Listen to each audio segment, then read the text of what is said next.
تضاد ہے معنی کے اندر تو پھر دلیل سے کوئی ایک معنی متعین ہو جائے گا اور دو معنی اس لفظ مشترک سے مراد ہم نہیں لے سکیں گے۔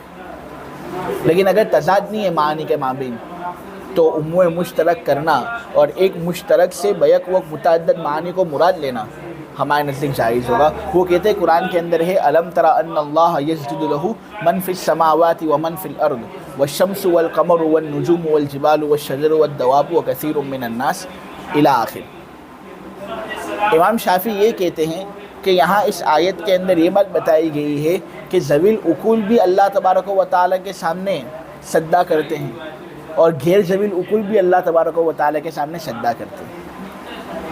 امام شافعی نے ایک آیت ہمارے سامنے پڑھی اور وہ آیت ہے الم تر ان اللہ یسجد لہ من فی السماوات ومن فی الارض والشمس والقمر والنجوم الی آخر۔ اس آیت میں یہ بات بتائی جا رہی ہے کہ ذوی العقول بھی اللہ کے سامنے سجدہ کرتے ہیں اور غیر ذوی العقول درخت ستارے وہ بھی اللہ تبارک و تعالیٰ کے سامنے سجدہ کرتے ہیں۔ امام شافعی کہتے ہیں کہ دیکھو یہاں پر سجدہ جو ہے یہ ایک مشترک لفظ ہے جو دو مختلف حقیقت رکھنے والے معنی کے لیے وضع کیا گیا ہے۔ سجدے کا ایک معنی ہوتا ہے پیشانی کو زمین پر رکھنا وضع الجبہۃ علی الارض، اور سجدے کا ایک معنی ہوتا ہے اظہار تذلل، عاجزی ظاہر کرنا، خاک سائری ظاہر کرنا، ہم کم وقت ہیں حقیر ہیں اس کو ظاہر کرنا، تذلل کو ظاہر کرنا۔ سجدے کا ایک معنی یہ ہے۔ امام شافعی کہتے ہیں سجدہ مشترک لفظ ہے، اس کے دو معنی ہیں۔ ایک معنی ہے پیشانی کو زمین پر رکھنا اور اس کا ایک دوسرا معنی ہے اظہار تذلل یعنی عاجزی ظاہر کرنا۔ امام شافعی کہتے ہیں کہ پیشانی کو زمین پر رکھنا اور عاجزی ظاہر کرنا یہ دو معنی ایسے ہیں جو اگرچہ الگ الگ حقیقت رکھتے ہیں لیکن پھر بھی ان کے مابین تضاد نہیں ہے۔ جب ان کے مابین تضاد نہیں ہے یعنی آدمی سجدہ کر کے بھی عاجزی ظاہر کر سکتا ہے، نہ عاجزی ظاہر کر سکتا ہے سجدے کی شکل میں بھی، پیشانی کو زمین پر رکھ کر بھی، تو کوئی تضاد دونوں معنی کے اندر جب ہے نہیں تو اس لیے یہاں پر سجدے کا جو لفظ ہے اس کے اندر ہم عموم مشترک کو جائز قرار دیں گے اور یہ کہیں گے کہ یہاں پر یہ سجدے کا لفظ ہے یہ مشترک ہے اور اس کے جو مختلف معنی ہیں وہ مختلف معنی بیک وقت یہاں پر مراد لیے جائیں گے۔ چنانچہ ذوی العقول کے لیے سجدے کا معنی یہ ہوگا کہ وہ اپنی پیشانی کو زمین پر رکھتے اور اس طرح سجدہ کرتے جس طرح ہم لوگ نماز میں کرتے ہیں، اور غیر ذوی العقول کے لیے یہی سجدے کے لفظ کا معنی ہو جائے گا عاجزی ظاہر کرنا، تذلل ظاہر کرنا۔ تو اس آیت سے امام شافعی نے عموم مشترک کو ثابت مانا ہے اور اس کو جائز قرار دیا ہے۔ ہم احناف مشترک کا حکم بیان کرنے کے سلسلے میں کچھ الگ روش اختیار کرتے ہیں۔ ہم یہ کہتے ہیں کہ مشترک کا حکم یہ ہے کہ جب ایک معنی کسی دلیل یا قرینے سے یا قیاس یا خبر واحد سے مراد ہو کر متعین ہو جائے تو پھر اس معنی کے علاوہ کو اسی وقت کے اندر مراد لینے کا اعتبار ساقط ہو جائے گا، اور مشترک کا ایک ہی معنی مراد ہوتا ہے، ایک وقت کے اندر چند مختلف معنی کو ہم مراد نہیں لے سکتے۔ احناف کا نظریہ اور احناف کا مذہب کیا ہے کہ کسی دلیل یا کسی قرینے سے، کسی قیاس یا کسی خبر واحد سے جب مشترک کے متعدد معنی میں سے کوئی ایک معنی متعین ہو جائے تو پھر بقیہ معنی کا مراد ہونا اسی وقت کے اندر جائز نہیں ہوتا۔ ایک وقت کے اندر مشترک اپنے متعدد معنی پر دلالت نہیں کر سکتا، ایک معنی پر ہی دلالت کرے گا، متعدد معنی پر وہ دلالت نہیں کر سکتا۔ یعنی عموم مشترک جس کو امام شافعی نے بیان کیا نا کہ بیک وقت مشترک سے متعدد معنی مراد لیے جا سکتے ہیں، احناف کے یہاں اس کی اجازت نہیں، یعنی احناف کے یہاں بیک وقت مشترک سے متعدد معنی مراد نہیں لیے جا سکتے۔ احناف یہ کہتے ہیں کہ دیکھو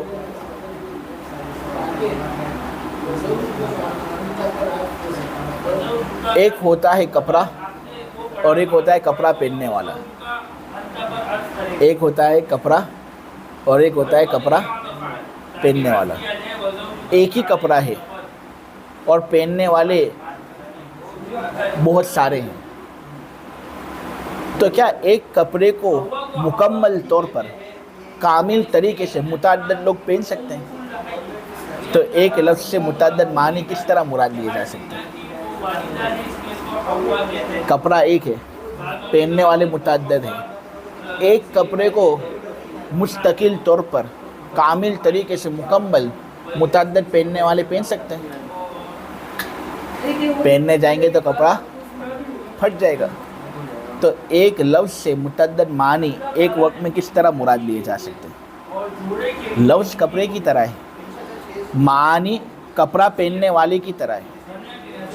کپڑا ایک ہو تو پہننے والا بھی ایک ہوگا، تو لفظ ایک تو معنی بھی ایک۔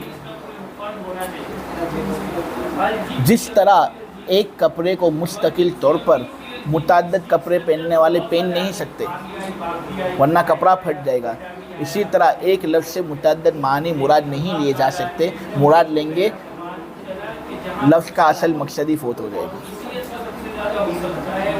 اس لیے احناف کے یہاں عموم مشترک کی اجازت نہیں، ہاں لیکن احناف کے یہاں عموم مجاز کی اجازت ہے۔ احناف کے یہاں عموم مشترک کی اجازت اگرچہ نہیں، لیکن احناف کے یہاں عموم مجاز کی اجازت ہے۔ احناف کہتے ہیں یہ جو آیت قرآن کی شوافی کی جانب سے پیش کی گئی اس کے اندر عموم مشترک استعمال ہوا ہی نہیں بلکہ عموم مجاز استعمال ہوا ہے۔ پہلے ہم سمجھتے ہیں عموم مجاز کس کو کہتے ہیں۔ عموم مجاز لفظ کے ایسے عام معنی مراد لینے کو کہتے ہیں کہ اس کے تمام معنی اس معنی عام کے افراد بن جائیں۔ عموم مجاز لفظ کے ایسے عام معنی مراد لینے کو کہتے ہیں۔ عموم مجاز لفظ کے ایسے عام معنی مراد لینے کو کہتے ہیں کہ اس کے تمام معنی اس معنی عام کے افراد بن جائیں۔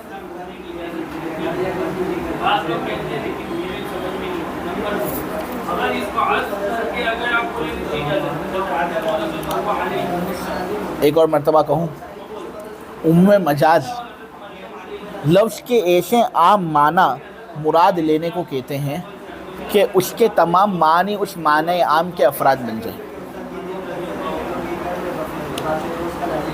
یعنی مشترک کے اندر عموم مشترک کی تو اجازت نہیں ہے، لیکن عموم مجاز کی اجازت ہے۔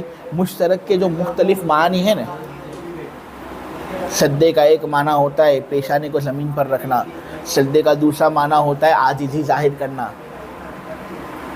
تو مختلف معنی جو لفظ کے ہوتے ہیں نا، ان معنی میں سے ایک ایسا معنی مراد لے لے جو بالکل عام ہو، اور ایسا معنی ہو کہ دیگر تمام معنی اس معنی کے اندر آ جائے۔ یہ ہے عموم مجاز۔